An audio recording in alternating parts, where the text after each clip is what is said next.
Good evening and welcome to Money Matters. My name is Charlie Huntington. I'm the Public Relations Chairperson for Pennsylvania Bio. Pennsylvania Bio is a voice of advancement within the life science industry in Pennsylvania, and we strive to be the global leader in biosciences by creating a cohesive community that unites our biotech, medical device, diagnostic, pharmaceutical, research, and financial strengths. I want to remind our viewers that from time to time, financial issues relating to life science or healthcare matters or companies may be discussed on the show. These discussions are not and should be not viewed as financial advice. Moreover, since this program is pre-recorded and shown at a later date, please keep in mind that the information may be dated.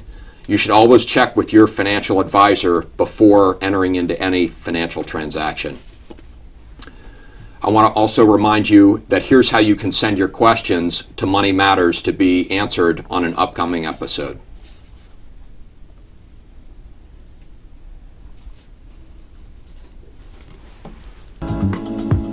You can have your questions answered on Money Matters. Please go to our website, money-matterstv.com. On our homepage, click on the banner on the right that says, Send us your questions. While you're on our website, you can find information about our host and guests, as well as show notes and links about this show and past shows.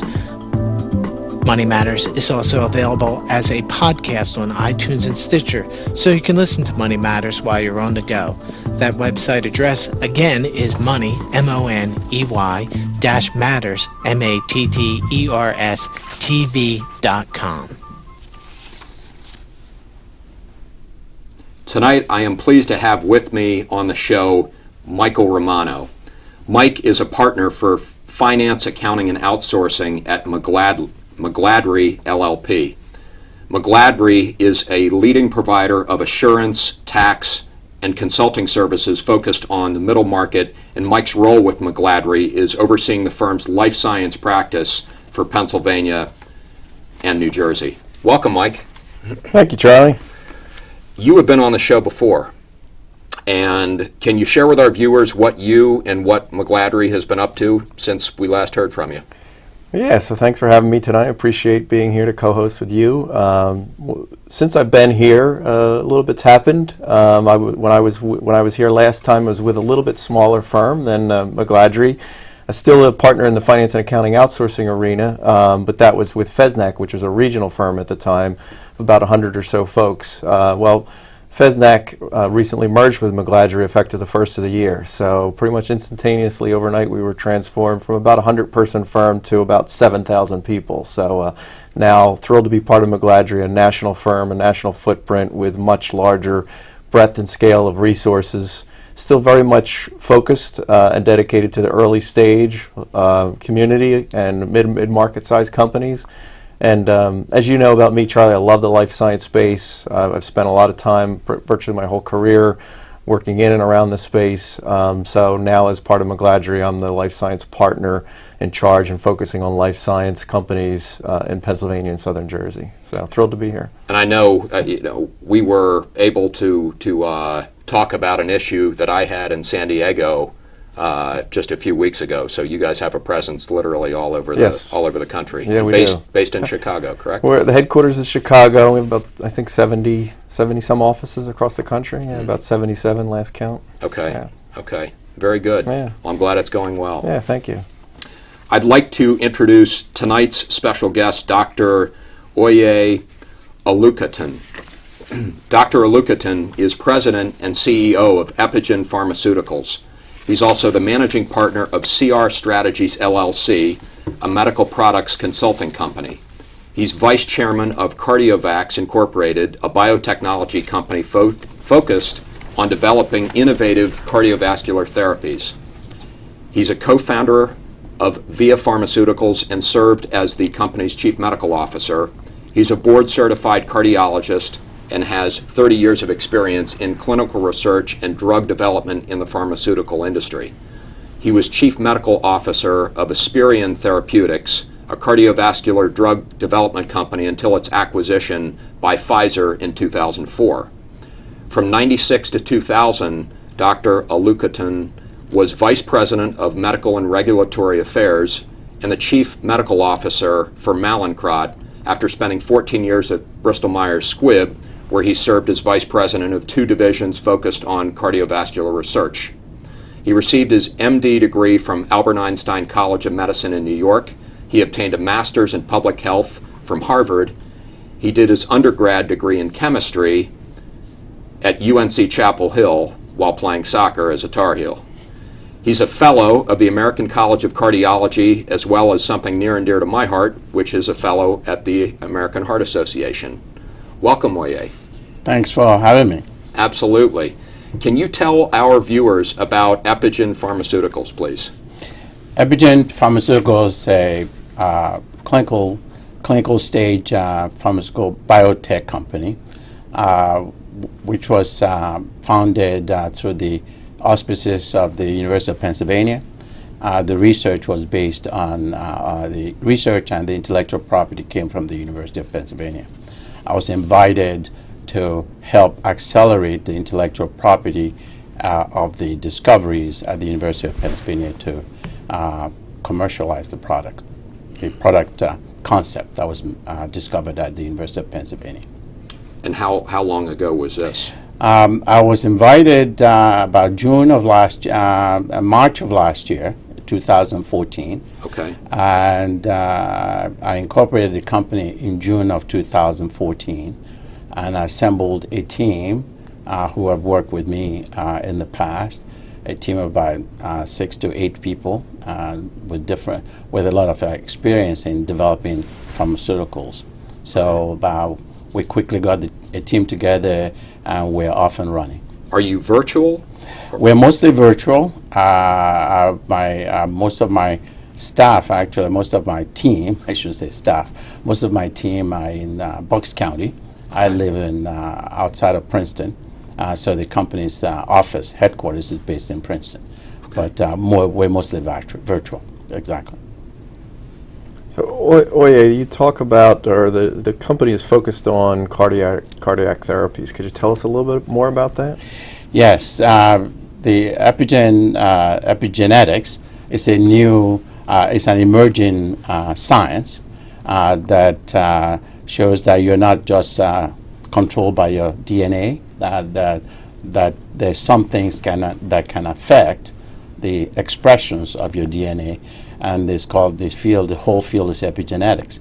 And one of the areas that was the discovery at the University of Pennsylvania was that they found that one of the materials in the body, histones, which are ubiquitous, that distributed all over the body, they tend to affect the expressions, DNA expressions, genetic expressions in different organs of the body.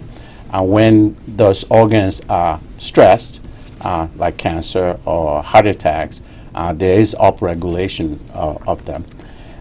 Their discovery showed that with this upregulation, they could, if you can suppress the regulation and the upregulation of these histones, if you can suppress it, you can counter the bad effects. And that's been used in cancer therapy. And the genius of Dr. Epstein and Dr. Gruber at the University of Pennsylvania was that they discovered that the same inhibitors that treat cancer can also be used for treating heart disease. Mm-hmm. And that's where they filed their patent, and that's what I was called to see if I can help commercialize the patent. So they found that the same treatment that can be effective at cancer also has an positive effect on heart disease and heart attack. Correct. Is it? I'm curious as to the timing of when the drug would be administered. Is it like, right before, during, or after a heart attack? Like, could you give us a little bit more background on exactly how it helps? Most of the heart attacks, of course, are sudden. You can't predict it's going to happen. So you can't give the drug before you have your heart attack. So when the heart attack happens, however, the quicker you get to the hospital to have the vessels that are corporate vessels that cause the heart attack open, The faster you get to the hospital, the quicker they can open and put a stent in, so you have an open vessel. The problem is that when that's done, there's still onset downstream damage to the heart. And again, what Dr. Epstein and Dr. Gruber discovered was that with these drugs, if they infuse very quickly, within 6 hours of the heart attack, you can actually limit the amount of damage to the heart. And that's what the intellectual property is based on. Okay, all right. Well, as you and I know, there's a pretty intensive process regulated by the FDA to get a drug, through the approval and then ultimately where it can be administered safely into humans. So you and I talked a little bit about there's a different regulatory pathway that maybe can allow you to go maybe a little bit faster, a little bit more cost effectively, because this is based on a drug that's already being used for cancer. That's called the 505(b)(2) pathway. Could you explain to our viewers a little bit what that's all about and how that might benefit? The regular pathway is called 505(b)(2) and BA, which is the regular process to get a product approved. It takes anywhere between 7 to 10 years to get the product approved. With the 505(b)(2), you are using the same drug that's already been approved. They have a lot of clinical experience in using the drug, and therefore you don't have to do any toxicology, pathology studies, a lot of preclinical studies to prove that it is safe. And it cuts, the 505(b)(2) pathway cuts anywhere between 3 to 5 years from the development process. And also, time is money, because you've cut out all that unnecessary experiments that you ordinarily do. You save a lot of money. So it is shorter, and the time to getting the product approved is thereby shorter. It's clear to me that pharma companies couldn't market this as a cure or a to assist heart attack patients, right? They can market it to assist cancer patients right now. Could a doctor, though, could a cardiologist make a decision that he was going to or she was going to use this because, it's either this or my patient could be potentially harmed, or do they have to wait for that approval process to happen? Well, it's called evidence-based medicine. We have not proven it yet. We've shown that it happens we can stop the heart attack damage in animal models that have been tested. Okay. So we have not tested in humans yet. So yes, to answer your question, a physician can use it at risk, but it's not based on evidence yet. We are in the process of providing that evidence. That's why we're developing the drug. That makes sense. Okay. So you're in animal model testing right now. What would be sort of what might the path look like over the next several years? The animal studies have already been done. Okay. We've shown that in multiple, not just at the University of Pennsylvania, but it's also been proven to be the case at the University of Texas, Dallas, University of Texas Southwest Dallas, by Dr. Joe Hill and his team. And so it confirms the experiments that were done at the University of Pennsylvania. So in multiple labs, the experiments have shown that they're called HDAC inhibitors. They're called histone deacetylase inhibitors, which are available now for treating different forms of cancer. 3 or 4 biopharmaceutical companies have marketed these products that are used for treating usually different forms of cancer, lymphomas, and the like. There's one that was just approved for Novartis that's used for treating multiple myeloma. Okay. Not all of the HDAC inhibitors can be used because some of them have bad effects on the heart.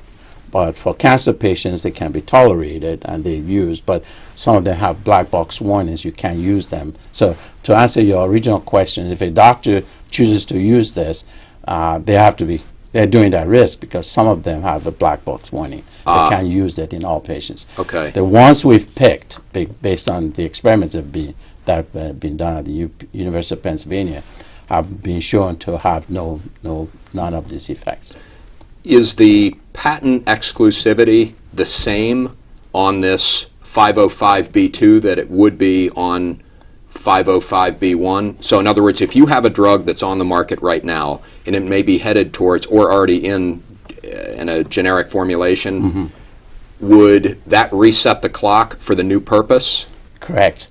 The 505b2 and the license are two separate issues. Okay. The license is controlled separately. It's different regulation. The 505b2 is getting the FDA approve your drug to market. Okay. Now the license, the patent part that the University of Pennsylvania has that we now have at Epigen Pharmaceuticals is use patent.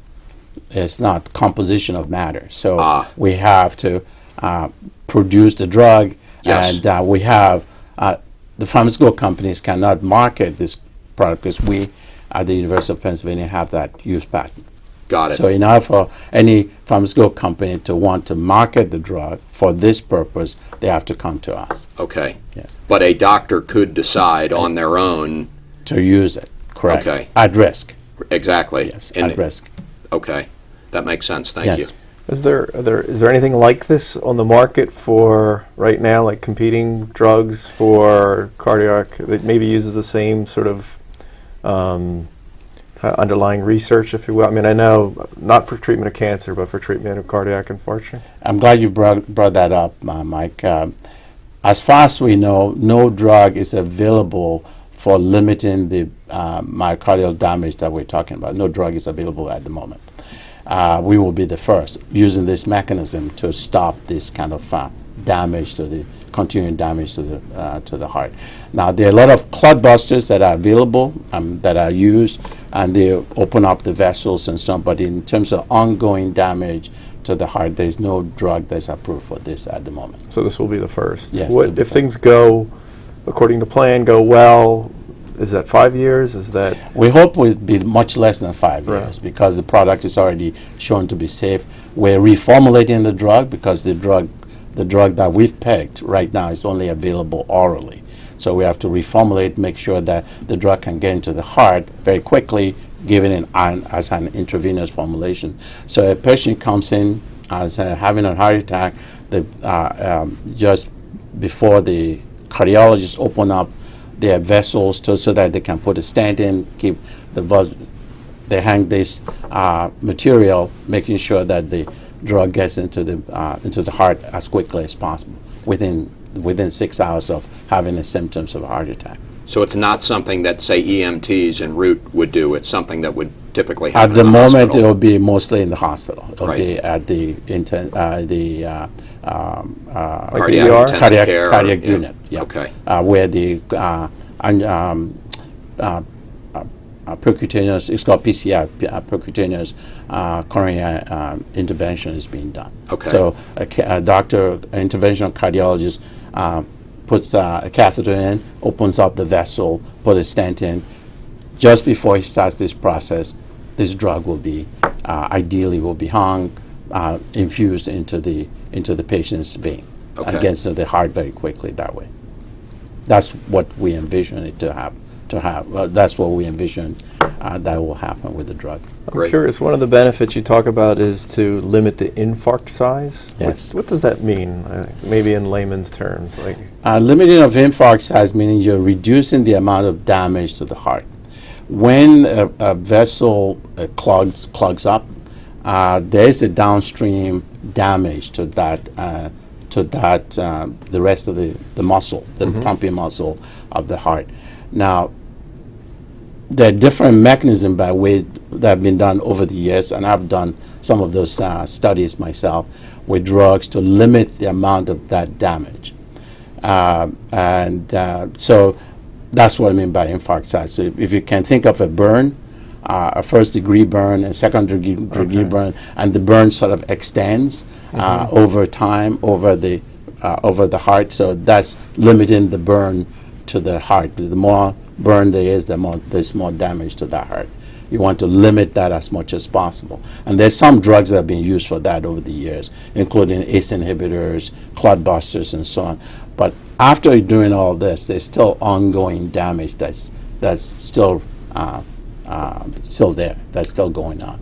That's why patients, even after all this, after a heart attack, you put a statin, you've done all the things you've done, the heart gets bigger and bigger over time. The patients, as a result of the heart getting bigger and bigger because of this damage, they get into heart failure.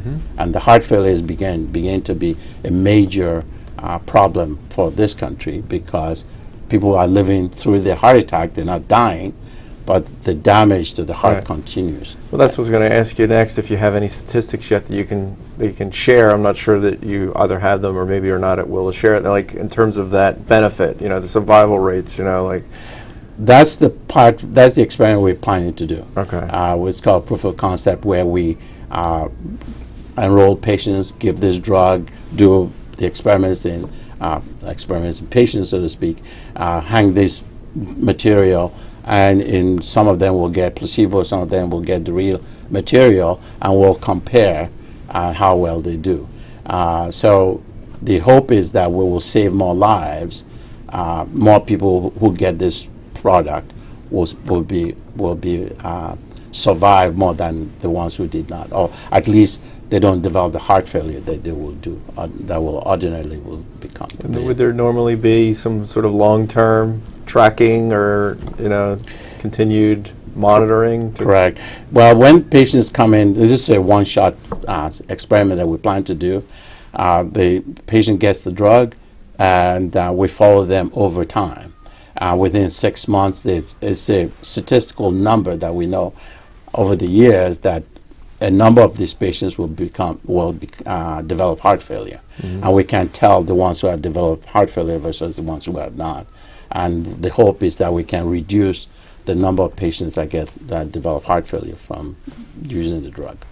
It's going to be a huge benefit to the patient and the healthcare system. And the healthcare system. It will reduce the amount of heart failure that happens following heart attacks. Yes. Oye, you're a board member of New Jersey, which is a statewide biotech organization, and you know the landscape around the Philadelphia area very well of what support organizations exist for somebody who may have been recently downsized from Big Pharma. Can you talk about what your experience has been with those organizations and maybe highlight those that have helped you? Well, BioNJ, Debbie Hart is the president and CEO of the organization, has been very helpful. In my previous company, Cardiovax, still my company, I'm vice chair of that company. When we started the company in the state of New Jersey, she helped us, put us in touch with the EDA, New Jersey Economic Development Agency, and so she put us in touch with people who will help us with insurance and human resources and things like that. Now, I think the organizations like that are absolutely needed for startup companies. Now, in terms of the lead of executives from the big pharma companies, it's been a big boon for us in the biotech industry, because these are individuals who have a lot of experience. They're very smart. They may not fit into the corporate structure of the big pharmaceutical company, but they still have a lot to give, and they have experience, and they're a tremendous resource. And I think if you do the survey of the biotech companies in both Pennsylvania and New Jersey, I would say most of them, I would say maybe 60-70% have their beginnings in the big pharmaceutical companies. So they're a major resource, and I would say any new startup companies should tap in those kind of resources. I've been very lucky to, many of those individuals have friends, so I've been able to make just a phone call, so I didn't have to go to human resources type search firms to find them, because I've worked with many of them. I was just going to ask if Charlie, if you've been able to tap into this, so then, like in what capacity, scientific advisory board or board members, or? All of the above. Yeah. All of the above. If you look at my team, for example, the average number of years of experience is about 15 to 20 years. These are individuals with MDs, PhDs, MBAs, a lot of people who have cycled through the pharmaceutical industry. So they have a lot of experience in terms of developing products, marketing products, and so there's a lot of resources that I think we in the biotech industry have benefited from. So this is a whole new industry that pharmaceutical companies have left on the table, so helped us to some extent. Yeah. Definitely. Well, you and your wife live on a farm, and if I'm not mistaken, you raise sheep and alpacas and horses. Yes. And you're not the typical farmer, right? that I would Definitely think of, not. right? We don't tend to think of PhDs and MDs and the like. I'm sure there's some Tar Heel farmers, but anyway, how did you get into this? Tell us about your farm. I was a fellow at the Mayo Clinic when I was doing my fellowship in medicine, cardiology, and I met my wife at the Mayo Clinic, and she was a nurse, and she